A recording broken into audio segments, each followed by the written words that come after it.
wanted to talk about my t-shirt real quick. Jaja, he couldn't be here today. He had a family outing, but he sent me in the mail some t-shirts because he has a t-shirt company. And I'm hoping that that George can put a little thing across the screen when he edits this to put on YouTube so that we could put his company. But he sent me a Malcolm X. Can you see this? Wait a minute. Let me look. Let me move back. Can you see? That's beautiful. I could see it. Yep. And that's beautiful. How appropriate is this for fearlessness today? Because if anybody was fearless, it was Malcolm X. You know, there's so many people in our history from all different walks of life and backgrounds and religions that will also fit into that category. But he definitely is one. He had to deal with all kind of stuff during his time, and he did it anyway. Like, he sent me another one. It's the I am, and this I am. Beautiful. That I am. Yeah, Tanya, I got that one for Deb in pink, and we'll wait.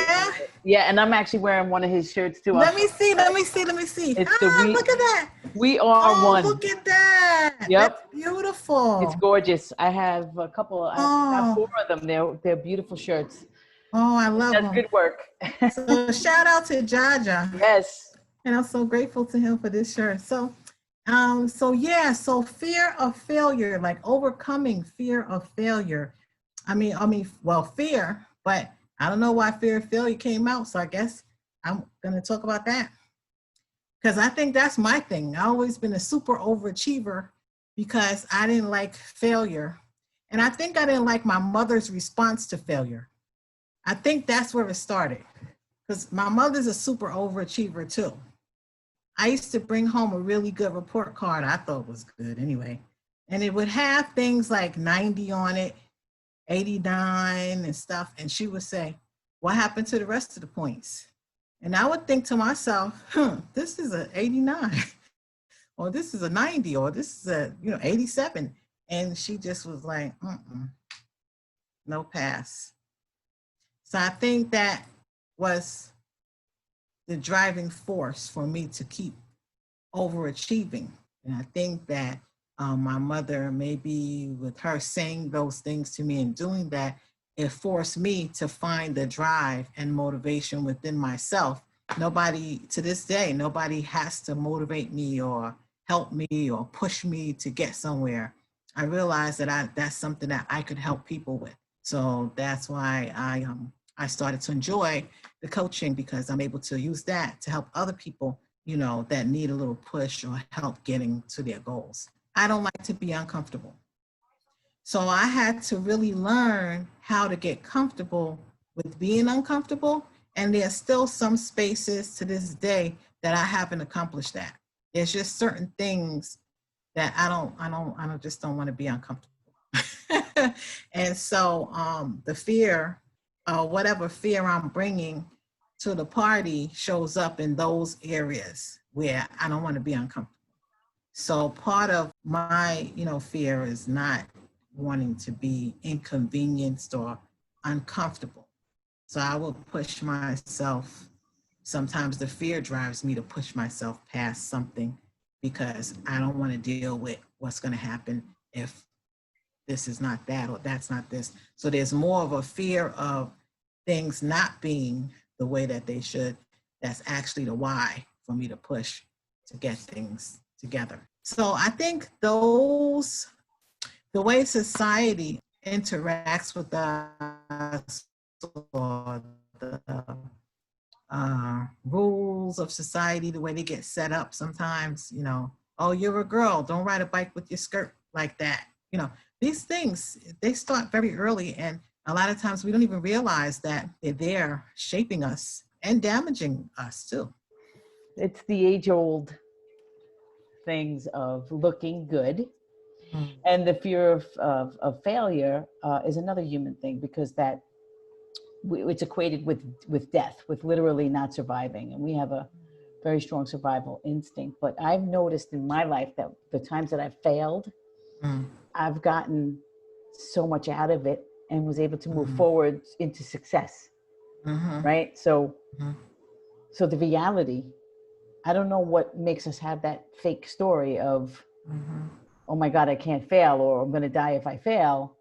If it's equated with survival, maybe that could Mhm. explain it, you know. Mhm. But in reality, the way to go to the next level, right? Mhm. Or one way to go to the next level is to try something and fail it, and then see what was missing that had you not be as successful as you want to be, and put that in and try again.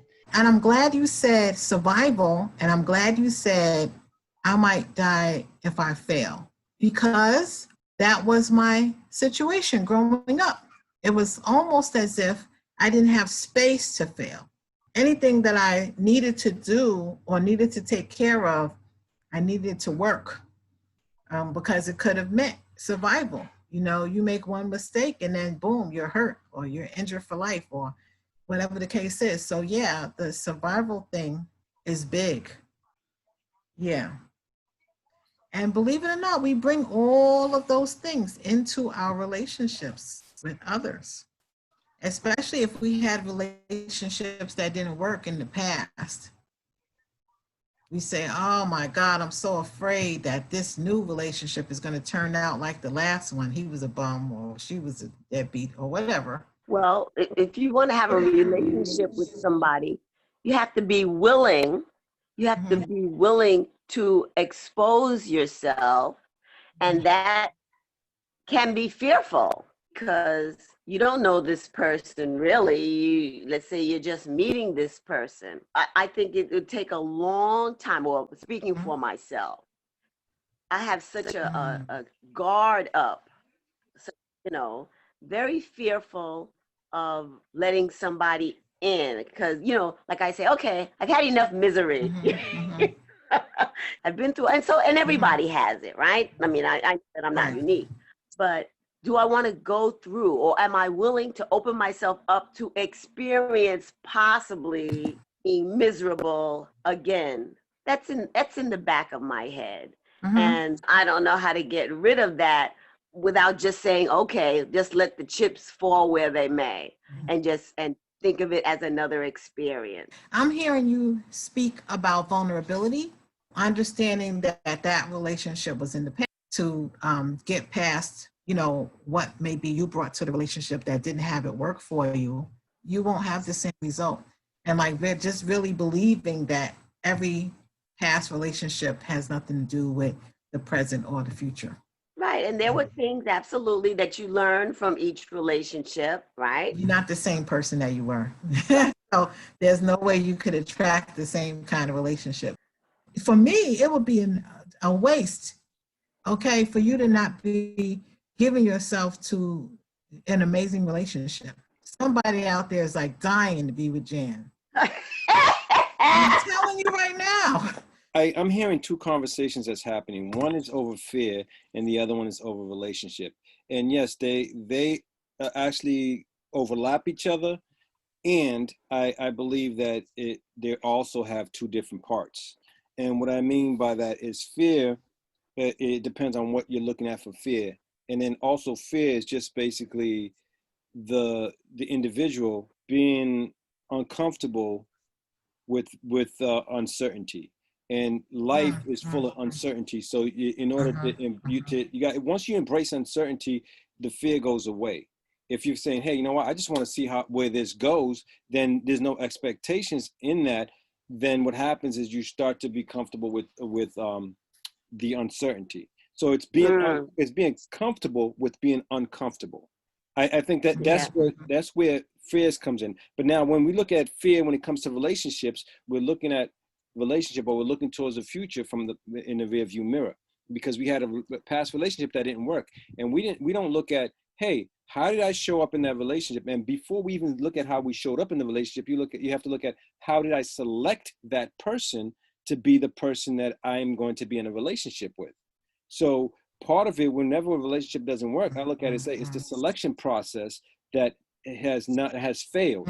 So the relationship was basically doomed to begin with, because you didn't look at and I mean, I'd say about 99% of the people that I speak to, I always ask, do you have a written statement of who the person is that you want to have in your life, how they, you know, who they are, to know who this person, so how do you know when the person that you want to call your soulmate shows up for you?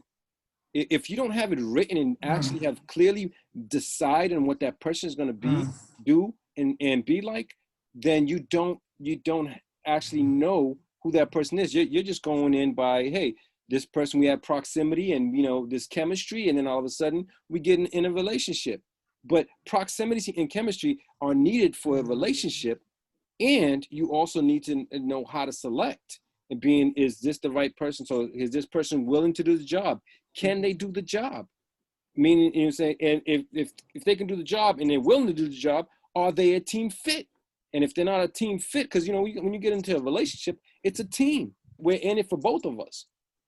Then you have to look at your needs. Are they going to meet my needs? Will I meet their needs? Do I want to meet their needs? When you're in a relationship, your needs is that person's needs, and that person's needs is your needs. And what I mean by that, most people come in, they have different positions in relationships.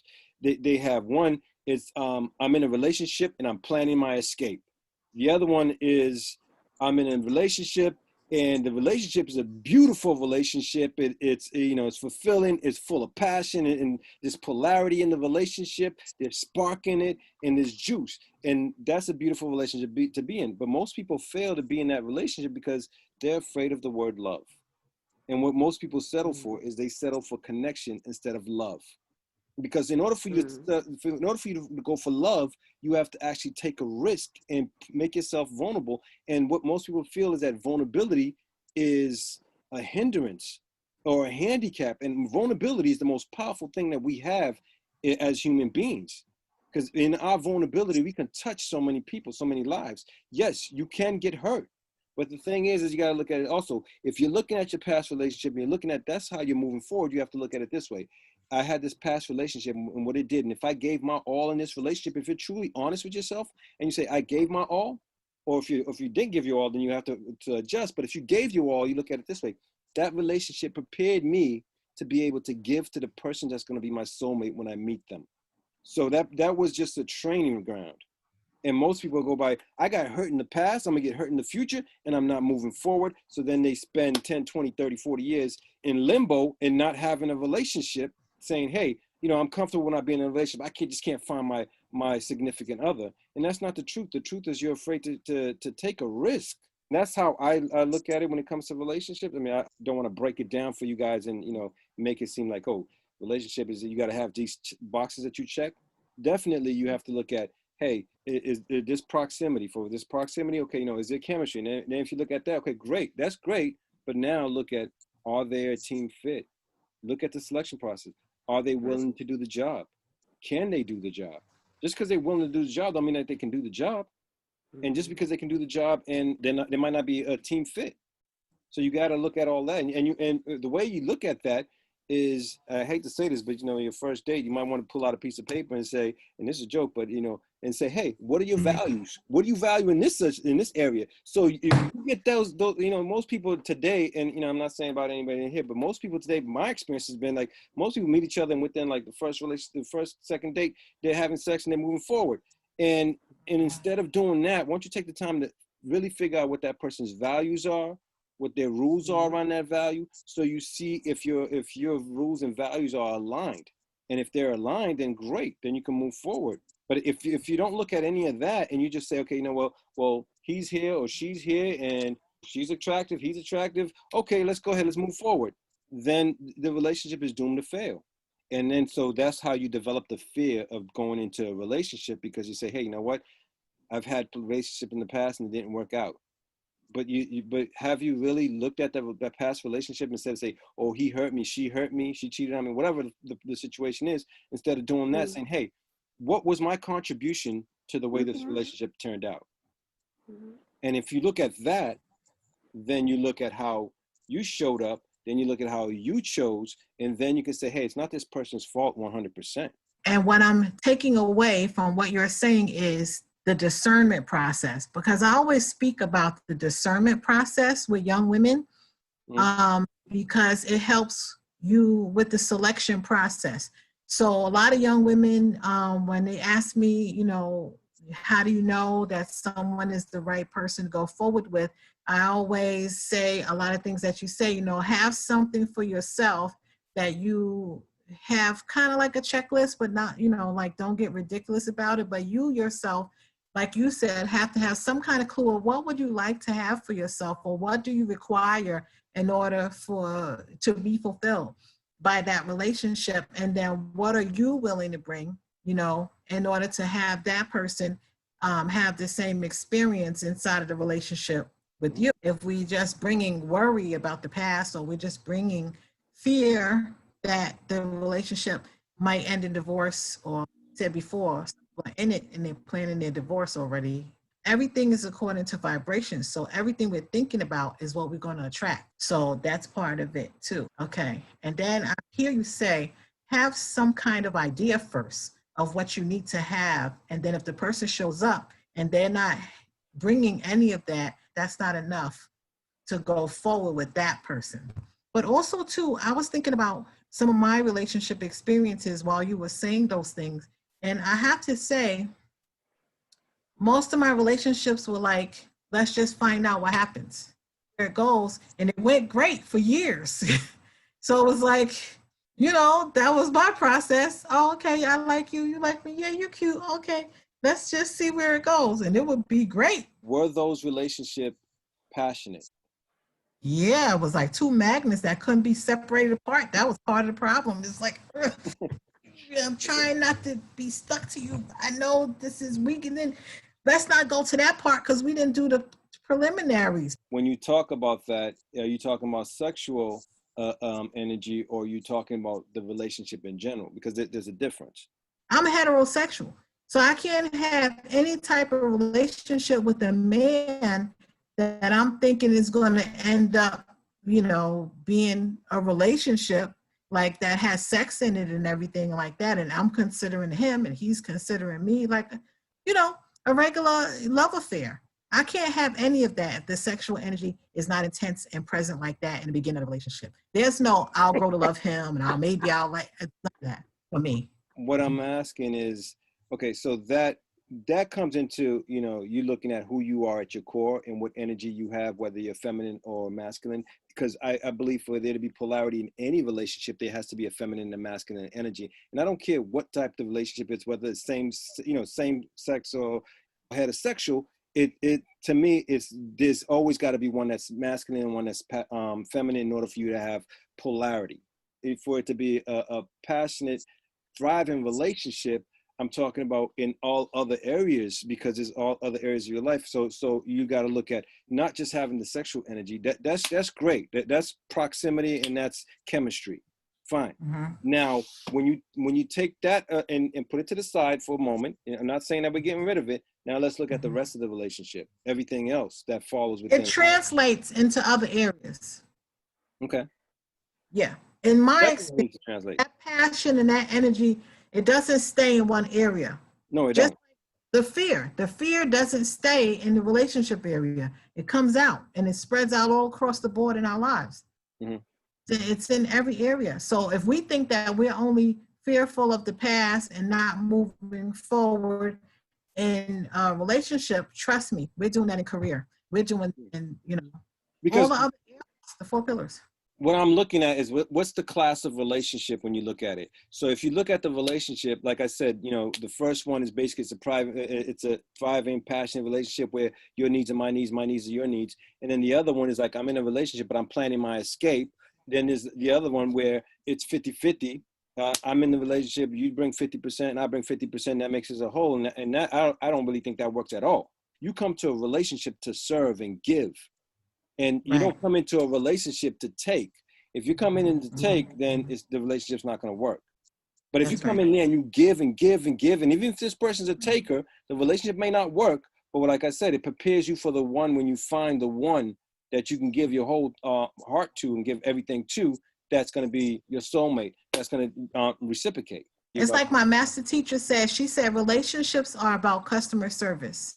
When you are going to be with someone in any type of relationship, your attitude should be, how can I be of service to you? And the one that she said that it like changed my life forever, in terms of how I view what I was bringing or what I was willing to bring to the party in every relationship, neighborships, co-workerships. I do, like you said, I do know for myself that I have to do something about this willingness to be vulnerable. Listen, nothing as much is happening in the love life. I mean, look, my life is very smooth, and I say to myself, I want to keep it that way. Mm-hmm. You know what I mean? Because I've been through all the drama, the ups and downs.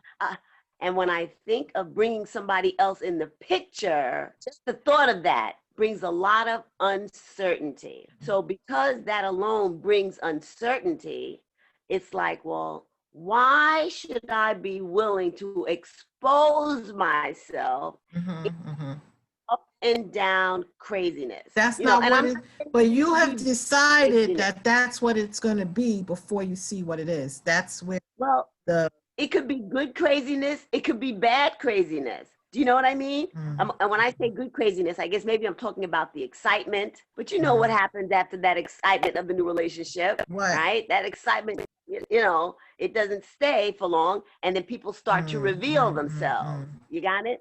People start to reveal themselves. That's just how it is. It's not how it is, Jan. I invite you to take that on. It's not how it is. Okay. Yeah. Okay. So in my head, yeah. Yeah. that at the beginning of a relationship, you don't see everything because everything is not revealed to you. You got That's it? where the discernment comes in. And I see the difference between who I was in my 20s and what I was able to determine and how I was able to interpret what I was looking at as opposed to now at 52. There are ways that I can communicate now to get the information I need beforehand so that I'm not surprised later. I've gained a lot of power in all of those areas, which is why I share, because I want other women to be able to do the same thing. So that's why I set up calls like this and all the other conversations I have with people in private so that I can give all of that to them and that they could have the same success. I guess I have to be willing to take the adventure. Okay. I have to be willing to take the adventure, regardless of, like something he said earlier, regardless of what the outcome would be. Just get on the train and take the ride and be open to or be willing to take whatever comes with the ride. And I think that's where I am stuck. Being willing to take the ride, knowing that I don't know where this train is heading. Most people have that. A lot of people, it's like, listen, I have to know beforehand how this is going to turn out in order for me to invest in it. There's a lot of people have that. That's like last call, we were joking around because I was sharing that I didn't drive, right? So when I moved here to Georgia, now I have to drive, and I was horrified, but I didn't care. You know what I mean? And they called me to work on stuff like MacGyver, which was like 2 hours from where I live, and I don't know where I'm going, and it's 3 a.m. You know what I mean? But I got in my car and I went anyway. And I discovered that there was an area that, once I got off the highway, it was the country and no street markers. And then I had a GPS. After a while, GPS wasn't working. So now you got no GPS and you got no street markers. What you gonna do? And so what I did, I tapped into my intuition and I asked all my guides, my teachers, my angels, I asked my higher self to guide me to the job. I got to the job. I was early. I was on time. I wasn't late, nothing like that. When they wrapped me, I worked such a long day. And when I wrapped, it was nighttime and there was nothing but fog. And I couldn't see my hand even in front of my face. So it was like, when I was going to get in my car, I knew I had a 2-hour drive and I knew I couldn't see and it was dark. So I went to the truck drivers, because to me, they're professional drivers. So I went to one of the truck drivers. I said, listen, I'm a new driver. I got a 2-hour drive. How can I get myself home like this? I've never driven in fog before. And he said, put on your low beams and drive the speed limit. He said, if you see a sign, well, over here, it's probably like 15 because they have deer, 15, 20, don't drive above that. He said, and if you drive 5 or 6 miles an hour, just drive that and you will eventually get home. You might not go fast, but you'll get home and you'll be home in one piece. So don't drive fast, put your low beams on and just take it, just look right in front of you. What the beams are showing you, just look at that and you will get yourself home. And I listened to what he said. And the next time that I was out somewhere and they wrapped me at 3 in the morning or 2 in the morning and I saw fog, I didn't care. I got in my car, I put the low beams on, I put the music on, it stayed on until it went off, whatever. I think with that story you shared, Tanya, it's about you embracing uncertainty. It's a perfect example of embrace. I mean, it's not in a relationship, but it's about embracing uncertainty, and that's how you get over the fear. Is just to create certainty in whatever situation you're in. And that goes to you looking at yourself as, you know, you're put on this earth to come in for a purpose, to give and do something. And whatever that is, it starts with you being a leader in order for you to come in and give whatever it is. So you have to choose being a leader. And a leader, what leaders do is they bring certainty to any situation. Even if they're uncertain, they bring certainty to it. So in that situation right there, you were in the fog and was unclear. So you went as a leader, you found the information that you needed, got the information and took the action and went forward, even though the uncertainty was there. You know, but you brought some certainty to it, which allows it. So if you're looking at it in a relationship, it's the same thing. There's a fog. You don't know what's going to happen in the relationship. You have to know how you bring certainty to it is say, hey, you know what? How do I show up in the relationship?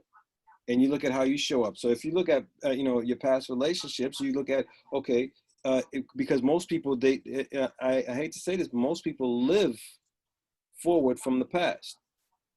And if you're not being in the here and now and forgetting the past or taking the lessons from the past and moving and using that and moving forward, then, you're going to be, every relationship that you go into, you're going to judge it by the past.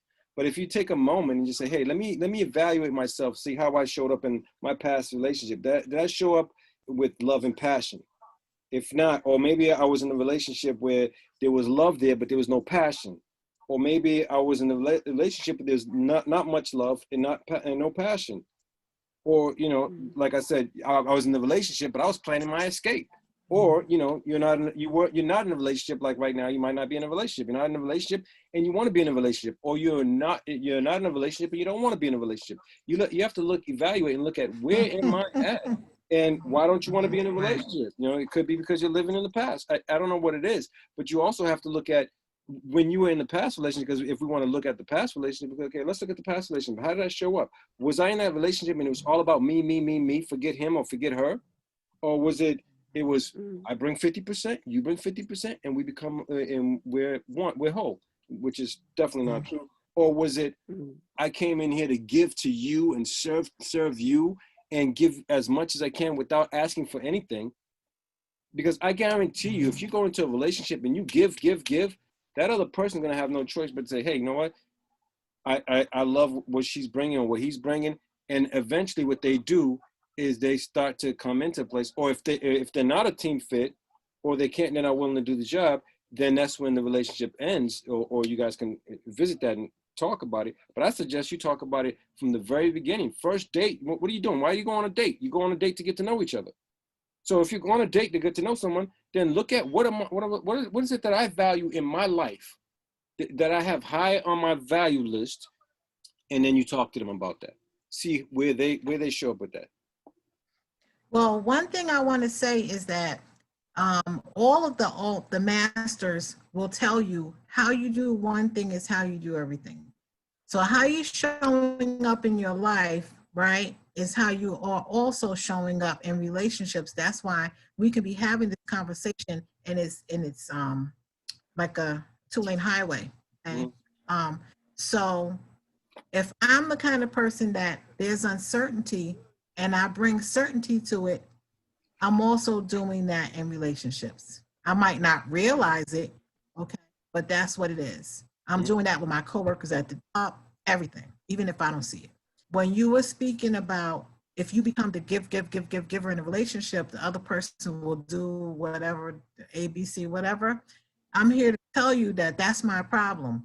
I realized that my style was give everybody everything and make everybody comfortable without even looking to take something for myself. And that didn't work Okay. because I was being unfulfilled in the relationships a lot of times because the other person was so happy with sitting there doing nothing, just taking everything.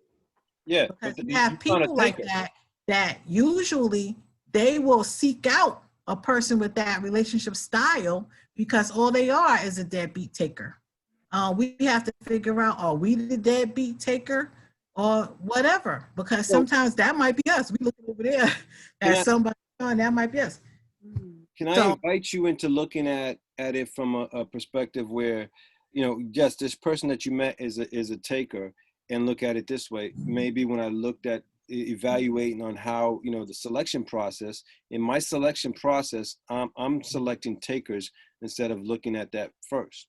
And you know, I'm not selecting the takers, right? A lot of times they selecting you. And like Jan said, they hunters. If you're heterosexual, you know that men are hunters and they will hunt. And part of the hunt is to lie, is to cheat, is to cover, okay? And they're very crafty with doing that.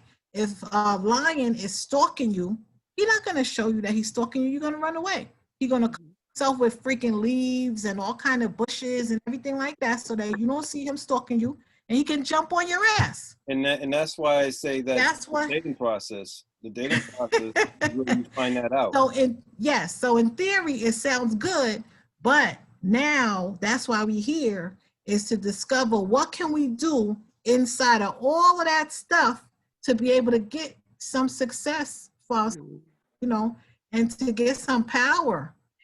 All of that still comes back to selection.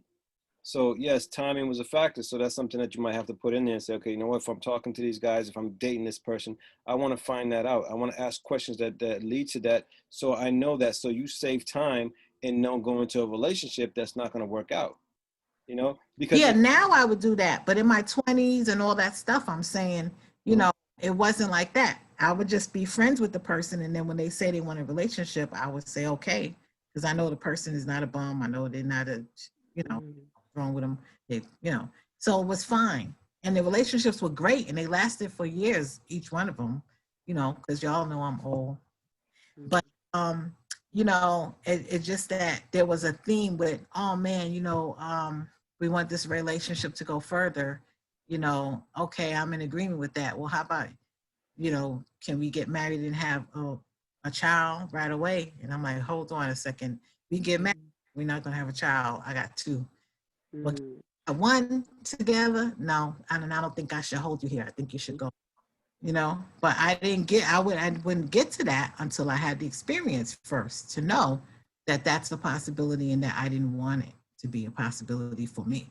So that's why I'm saying now all of us, we're here discovering all of this, but there's nothing about the past that we would have known. If you just knew to being in relationships and you 18 and 19 and 20, you're not gonna know. You're gonna have a couple of bad relationships, which will be awesome because by the time you get to our age, which I'm in the over 50 club, okay, you're gonna have wisdom and you're gonna have experience because that's what makes you decide that, you know, what you want. That's how you get to that checkbox list that you're talking about. You had a couple of relationships that didn't work. Had something that was fantastic. So now you have something to measure everything against and something to decide from. But if you never had any kind of relationship and you're new to all of this, trust me, you're going to make some mistakes. What I got from it was more so being willing to go through the experience of being with someone and not having judgment beforehand, or where good. that fear comes in of, you know, being done wrong, just appreciating the experience that you're having. And then that's how you're able to make the decision on if this is something that you want to go through, you know, go on with, or do you feel like learning, because the whole process of dating and being in different relationships, you're learning who you are, who you're becoming, what your experience with each person, and just being able to go into it without judgment, the fear of being hurt or the fear of someone hurting you, or using you. And then that's when you learn those areas. Like you were saying, you were a person that gave a lot, and then you were coming into contact with them, and you learn that about yourself. Then you become more aware of those things that you do, but you do that with the experience. So just being receiving. Just being willing to take the journey, no matter not having to know what the end of the journey looks like before you start. I mean, some stuff you're going to want to pack and prepare for, but at the same time, you don't want to not go on a trip because there's one part you don't know what's going to happen. You know, because I find that discovery leads to development. So when we come upon something we didn't know was going to happen, we get to discover, okay, what power do we even have that we never even tapped into to overcome certain things, challenges that might rise up during the journey. You know what I mean? You know, if I'm going somewhere and I didn't expect rain, and then rain happens, that's when you really see how you can make a bonnet out of a plastic bag and everything like that. Or something, put something over your shoes in the back of the car that you didn't know was good for that. You know, that's what happens. And then you know what too, when I was hearing, when you were speaking, it was reminding me of, because you mentioned about the giving, when I went to a training, because I'm trained to read fingerprints and hand markings. So when I went to the training, the teacher read my fingerprints and she said, "You're here to be of service. That's everything that you are." And I was like, oh, no wonder. But I didn't know that.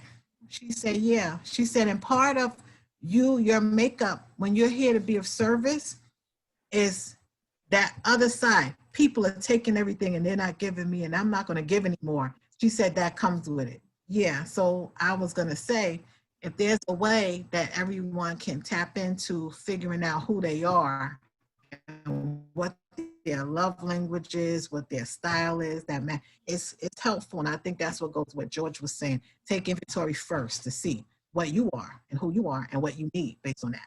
I've gone through a little bit of everything that everybody has expressed, like vulnerability. I have an issue with that. And same thing with yourself as being an overachiever. I come from a women of overachievers. So failure to me was not an option. I could not even think to fail. Like anything I touched, I just made sure I did it all the way to the end. But then also too, that could have, because of your lifestyle and profession, that could have meant detriment for you, for your safety. You know what I mean? So sometimes these things, they filter in, you know, who you have to be at your job for survival sometimes filters into your regular relationships. It doesn't belong there, but then you have to decide for yourself how to take. That's like the kindergarten teacher. They're working all day with the kindergarten and they come home and they talk to their husband like he's one of the kids. And then now the husband's fighting with them because he keeps saying, you don't respect me as a man, you treat me as a little kid. But they don't even realize they're doing that. So I invite you to, now that you have time to decompress after retiring and everything, you can look at.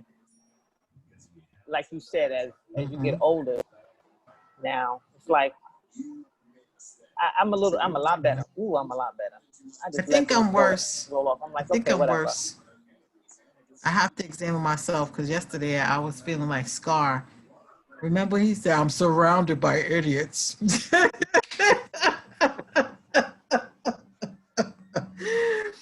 But I get what you're saying, yeah. Well, I love the Scar reference, you know, because that's a favorite. That's a favorite reference for me, especially at work, you know. But yeah, no. So it's you know, it's all our humanity. You guys covered so much and said so much. You know, I love what Brianna said about judgment, because then I wrote it in the comments, because judgment will kill anything it touches. It's going to kill any relationship it touches. It's going to kill any project it touches. You really have to, I mean, and it takes work. It just takes work. The mindfulness that you have to develop, you know, is, but it's worth it. right? It's still worth it. I mean, I've been through Mhm. everything, and I'm in a really good place now. You know, I'm with my wife, and she's amazing, and we have a great relationship. You know, of course we fight, but it's not like crazy fights. It's like more like bickering. Mhm. But I have to learn to listen, right? That's always my thing. And she's like, "You're not listening to me. You're not listening to me." I'm like, "All right, let me But I listen, just open feel the like you can't have a relationship without that. I forgot You're who it right. was the other And day. that's like I my was like, challenge. yeah, I was like, My we're gonna be arguing. challenge is to Yeah, listen. I was like, yeah, we're gonna argue. As long as you know me and I'm your friend, something might go wrong, or I might be arguing with you. Yeah. Just And that's okay. I mean, and she's willing to tell me instead of, just slamming the door and leaving. Like, you're not listening right now, and give me that minute to, Mhm. recoup, right? So Absolutely. it really does take two.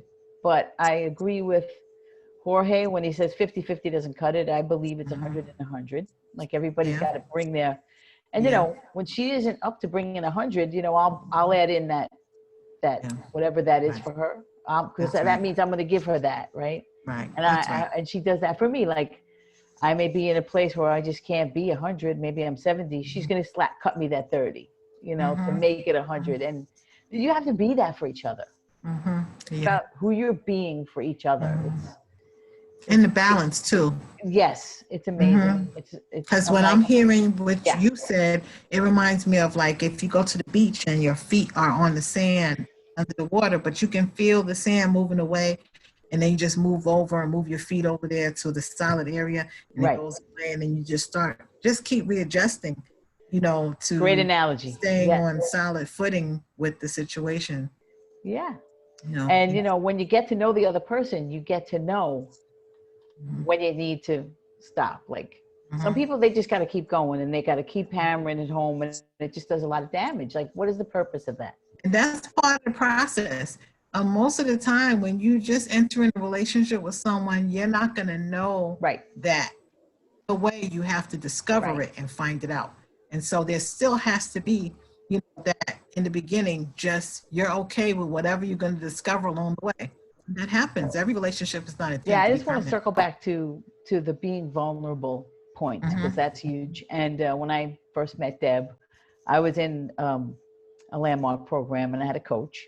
I had met Deb in church, and we were talking about, because this is one of my areas, was I wanted to be in a relationship.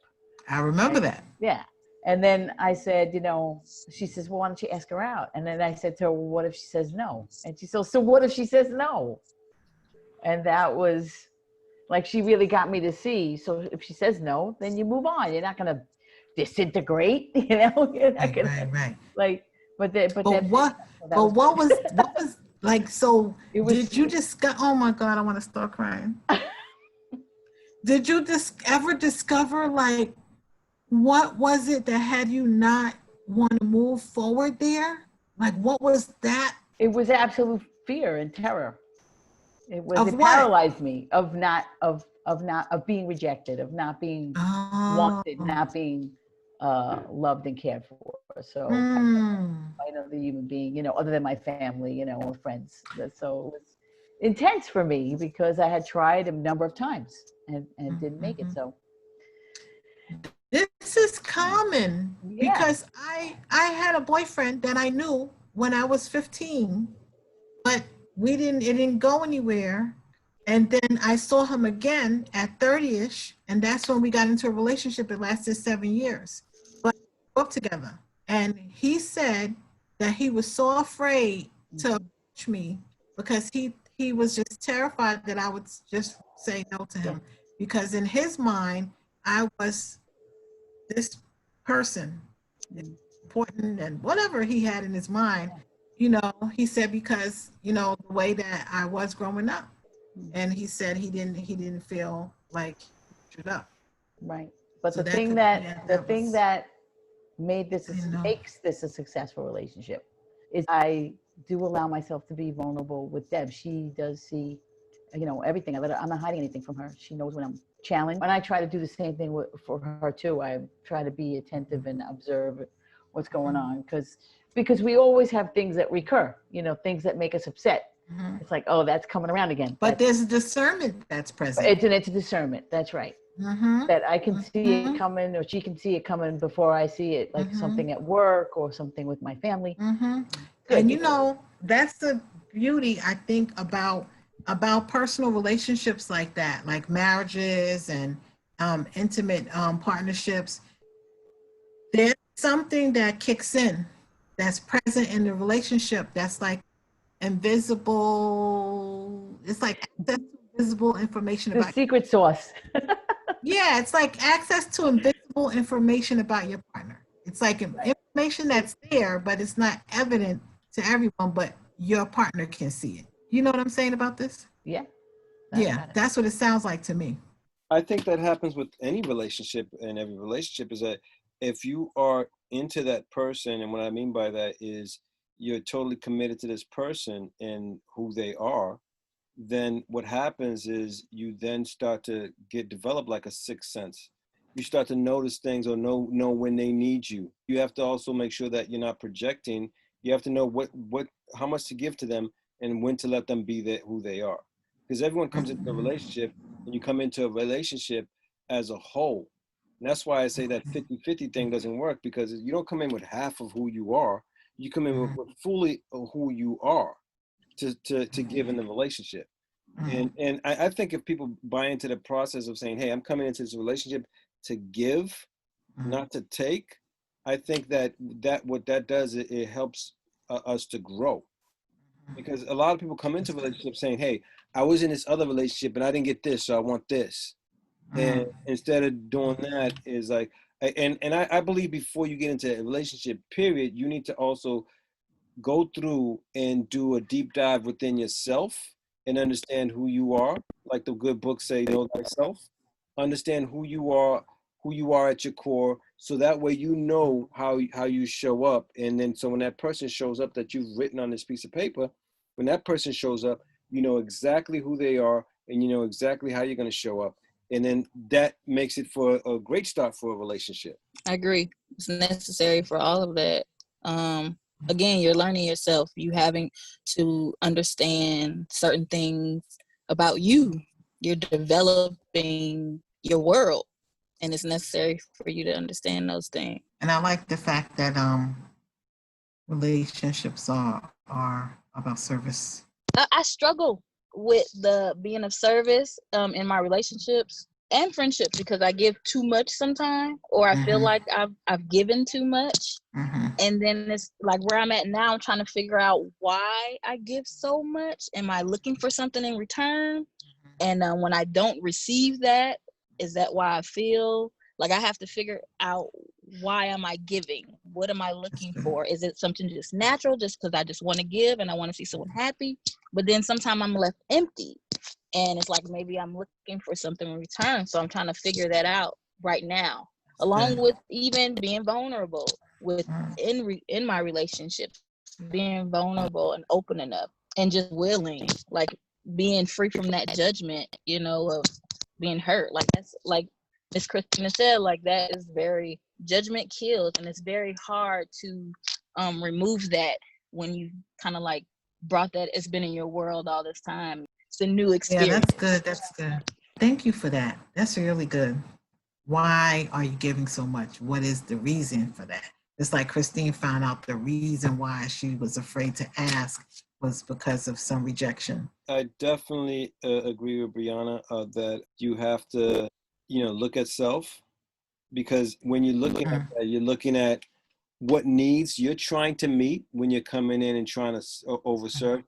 Like you said, I help people. And for me, it's the need I'm trying to meet is contribution. I'm always trying to contribute. I'm either trying to contribute or trying to help someone grow. And so if I know that's where I'm coming from, then it's okay. But if I'm coming from a place where I'm trying to give so you like me or something like that, forget about it. That's not coming from an authentic place. And that's going to lead to challenges. So I would say that in this topic that we're talking about, I think there's two things that we have to look at. We have to look at being totally honest and being courageous.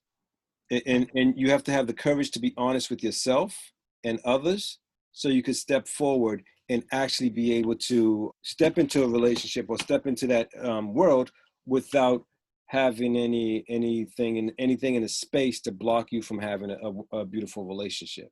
That's Yeah. nice.